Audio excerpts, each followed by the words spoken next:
किसान भाइयों नमस्कार। आज की वीडियो में हम जानने वाले हैं गेहूं की फसल में हमें NPK 13-0-45 का इस्तेमाल कब करना चाहिए, कितनी मात्रा में करना चाहिए और कौन सी अवस्था में करना चाहिए जिससे हमें इसका अधिक से अधिक लाभ मिल सके। अगर आप सभी चैनल पर नए हैं, वीडियो हमारी पहली बार देख रहे हैं, तो सबसे पहले आपको नीचे एक रेड कलर का बटन दिख रहा होगा, वहाँ पर आपको सब्सक्राइब दिख रहा होगा। तो सबसे पहले चैनल को सब्सक्राइब कर दीजिए, बाद में उसके बगल में घंटी वाला बटन भी दबा दीजिए जिससे ऑल नोटिफिकेशन ऑन हो जाए ताकि मेरी अगली सारी वीडियो आप तक बहुत ही आसानी से पहुंच सके। तो अब हम सीधा बात करते हैं कि हम इसका इस्तेमाल कब कर सकते हैं गेहूं की फसल में।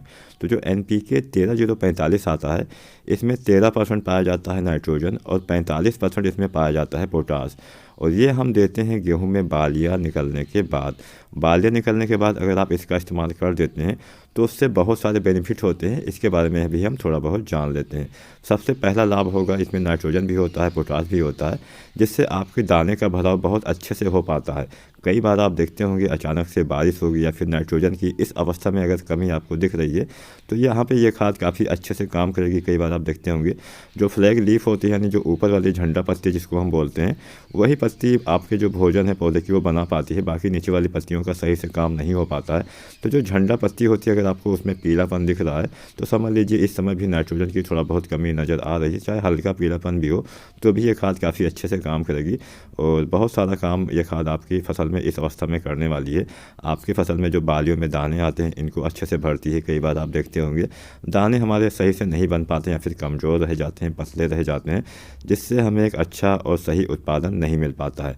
तो ये खाद तो आपके दाने का भराव सही ढंग से करेगी, नाइट्रोजन की कमी दूर करेगी, पौधे को गिरने से भी बचाती है।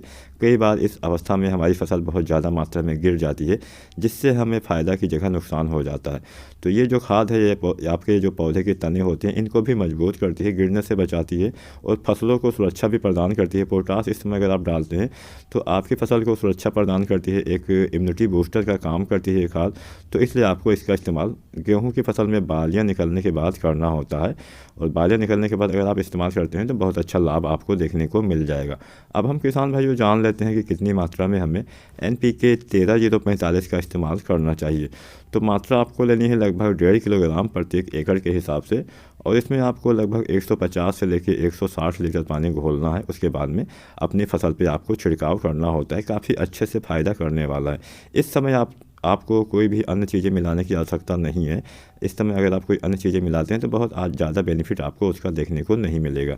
तो केवल आप NPK 13-0-45 को अगर आप डालते हैं तो आपकी फसल में अच्छे से दाने आते हैं, दाने का भराव सही से होता है, जिससे हमें एक अच्छा और सही उत्पादन देखने को मिल जाता है।